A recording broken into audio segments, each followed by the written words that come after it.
Back in the BC days. Yeah, we used to cause all sorts of trouble back in the BC days. We used to paint the town red back in the BC days.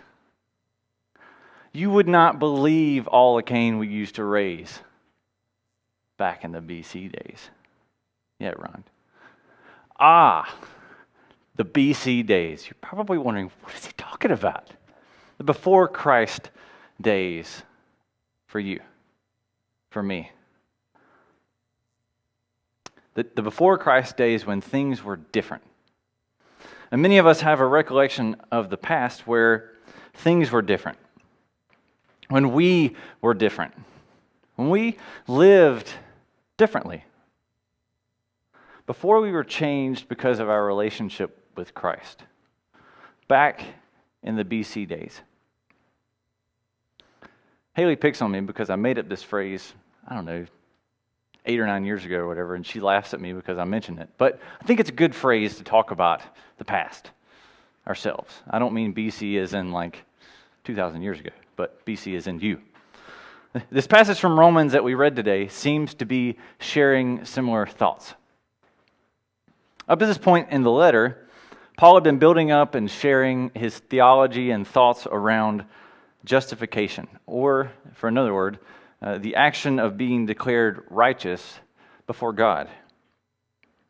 This most likely familiar portion of the letter seems to bring a point home to us in verse 8.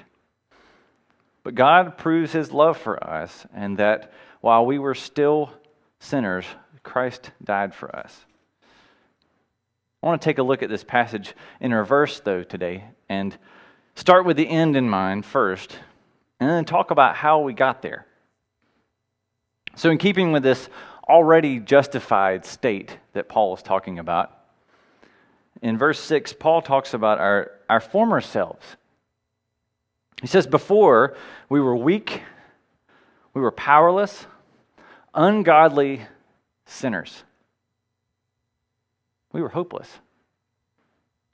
In other words, when we were living in our BC days, we didn't stand a chance on our own.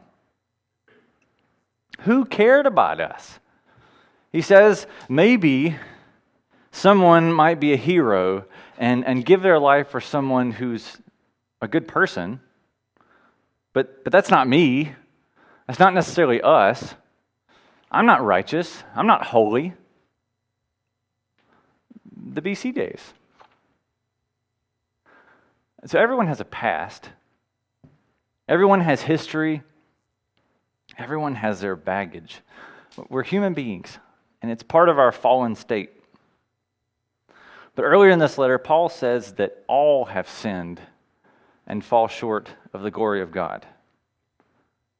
Even the disciples did.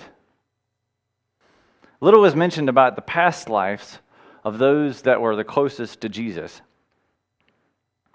We just know that they were headed in one direction, minding their own business, doing their best to get by, and then Jesus turns them. This Jew walks up to them and says, "Drop your nets, come and follow me." And the rest is history.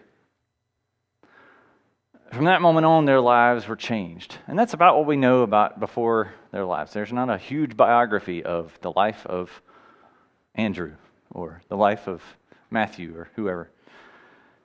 But the disciple that is attributed with the first gospel, Matthew, we do know a little bit. He refers to himself in his gospel as Matthew the tax collector. He refers to himself as that. He uses his title. And many of us know that he was a tax collector, and many of us know from other circumstances that he was so.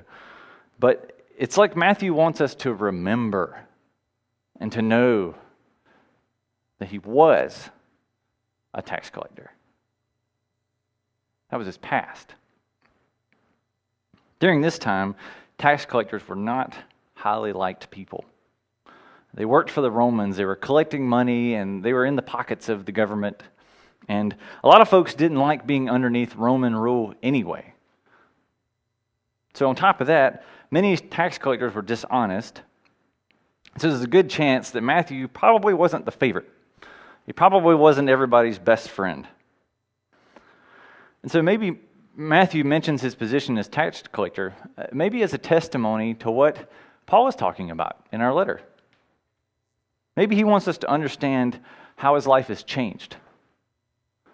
I once was, but now I am. Back in the BC days. Paul himself had quite the past. He tells us in Philippians, as to zeal, I was a persecutor of the church. He had it out for the early Christians. They were not his best friends either. And they did not invite him over for lunch after church on Sunday. So let us also not forget that Paul was one of the ones that approved of the stoning of Stephen. It says so in Acts 8. And Stephen was one of the leaders of the early church. Paul gave his approval, then stood by and watched it happen. Shoot, Paul even held the coats of the people throwing the stones at this early Christian leader. How thoughtful of him. But we all know how the story goes. One day while Paul was on the road to Damascus to continue his never-ending pursuit of Christians, Jesus met him, stopped him in his tracks, and Paul's life was forever changed. Back in the BC days. The text says, for while we were weak, ungodly sinners, Christ died for us. He died for us. Wow. Grace. You just can't say enough about it. And what a testimony of how big God's love is than by using the word grace. Why on earth would God do such a thing? And one of my favorites, Karl Barth, talks about grace as being the incomprehensible fact that God is well pleased with us. Hold on a second. God pleased with us. Wow. God's grace is incomprehensible. And so he continues, Bart does, but only when grace is recognized as incomprehensible is it grace. That's the beauty of it. It doesn't make sense. And Bart continues by saying, by faith we attain the status of those who have been declared righteous before God. By faith we are what we are in fact not. There's no denying it. We are not holy. We are not righteous. We are sinners. But Paul reminds us that for some odd reason, God puts all those things aside and God declares us redeemed, righteous, holy. God's grace is incomprehensible. And so I quoted earlier Romans 3:23. For there is no distinction, since all have sinned and fall short of the glory of God. It's a very familiar passage, but I don't want to stop there. There's a semicolon. The sentence doesn't end. Verse 24 continues. Since all have sinned and fall short of the glory of God, semicolon, they are now justified by His grace as a gift through the redemption that is in Christ Jesus. There's that word again. Grace. Man. And it's a gift. It cannot be won. It cannot be purchased or bought. It can only be received as a gift. and you can't repay it. You just have to accept it. This calls for rejoicing. This calls for a celebration. Why aren't you all jumping out of your seats? You get my point, though. This is a big deal. This is huge. It's the good old BC days. Let us not forget. Now, to the beginning of the passage. Talk about the end, and let's talk about the beginning. First, we talked about our previous condition, where we've come from, and our former selves. Now I want to talk about the life ahead. So in verses 1 through 5, Paul mentions that since we are justified by faith, we have peace, we have hope, we have received this grace he talks about, and it's made a difference in our lives. Or at least it should. He says we have peace. Peace with our relationship with God. God has brought us back into right relation with Him. This grace that we've also received brings us hope. We have hope now. We've been given grace, and now we have hope. Not only hope of the life that is to come, but hope now. You have hope. Hope in our despair, hope in our suffering, and hope when we feel like there isn't any.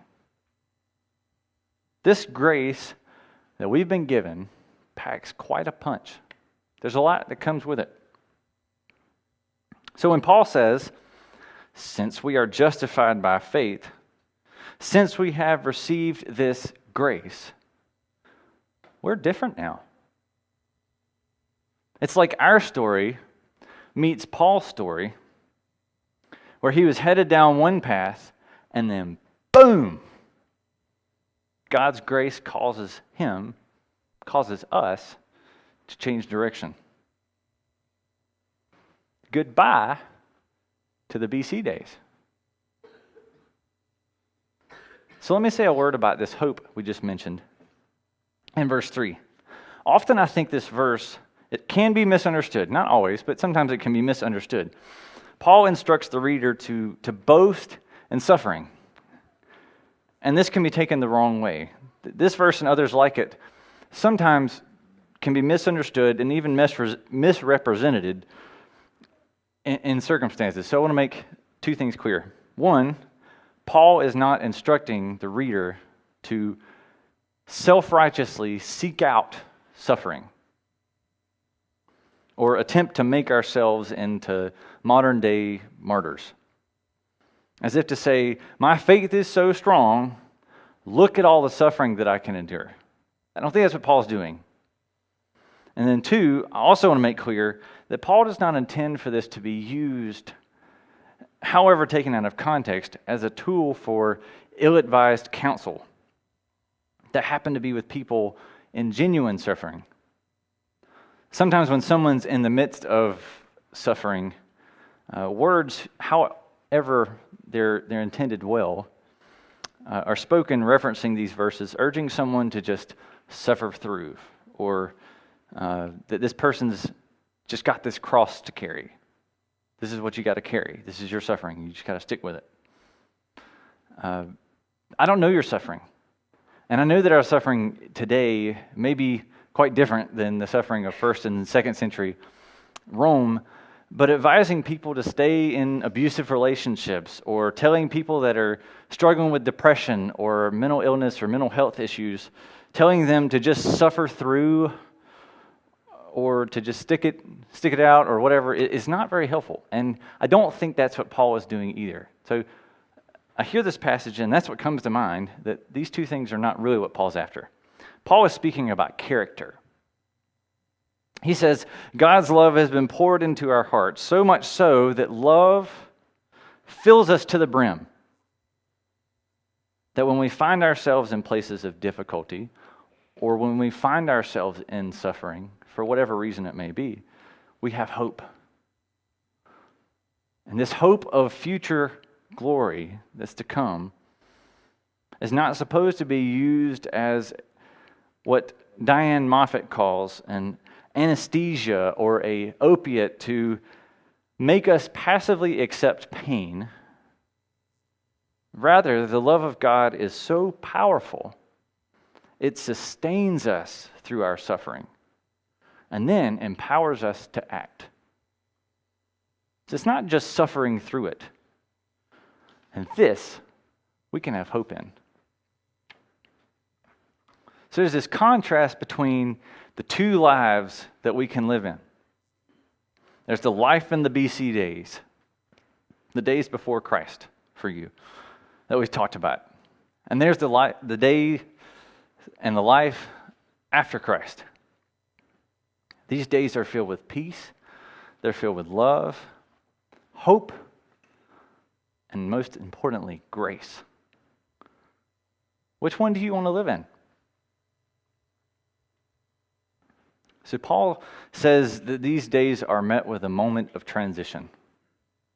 Some call it an abrupt turn in human history, when things changed. This change in history that has brought about this peace with God. Paul says in verse 6 that at the right time, Christ died for the ungodly. At the right time, Christ died for us. At the right time, Christ met us on the road to Damascus. And at the right time, we were given grace and grace in abundance.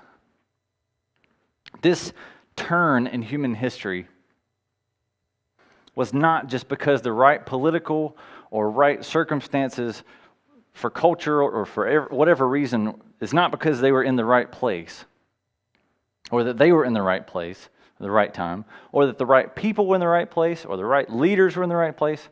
It has nothing to do with that. This turn in history came to us because reconciliation was part of God's plan. And He saw that it was fitting to do so when He did. So in that case, it's at the right time. Humanity was weak. We were helpless, sinful, and incapable of making it on our own. And so Christ came at the right time. God's timing. So many times you hear that phrase about God's timing. People might say, God always shows up when you least expect it. You've heard that one. Or, God's timing is always perfect. And here's my favorite. I heard this when I was in 6th grade. God don't wear no watch. Right? What we really mean is kind of what Paul was talking about. When he says in verse 6 that God saw us in our weakness, saw us where we were, and at the right time, Christ died for us, making it possible for all of us to leave behind the BC days, the before Christ days. So I find it interesting that in some of your Bibles, if you had it open, or if you saw mine, there'd be a little note. There's a translation note, possibly in the bottom of your page, that's made in verses 1, 2, and 3, that gives some interesting thoughts about these verses. That instead of saying, we have, or we boast, it might have instead have been, let us have peace, or let us boast in our hope. As if it were a plea or a call to action. Since we have been justified, since God has given us grace, let us live it out. We must live it out. Let us live as the redeemed. Yes, the right time was 2,000 years ago when Jesus Christ, the Son of God, walked on the face of the earth. But the right time might also be 5 or 10 years ago for you when you began your journey of discipleship. The right time for you might also be right now.